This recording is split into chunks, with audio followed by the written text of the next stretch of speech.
Ito po ang piggery farm. Ayan po ang babuyan portion.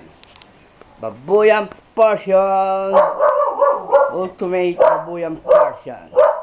Ayan po ang piggery farm.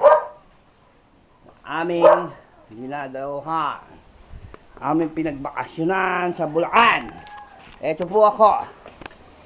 Kaya ito po ang final report ng ating pinalabasan na. Ayun na po, naglalakad na po ako patungo sa aming destinasyon.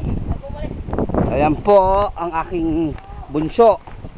Yun, lumakad po ang bunso ko. Ayun ang mga pabong alaga ko. Ayan, pabong alaga ko. Pabo. Tapos ayun na po sila, sumakay na sila sa aming ultimate honor service of the year.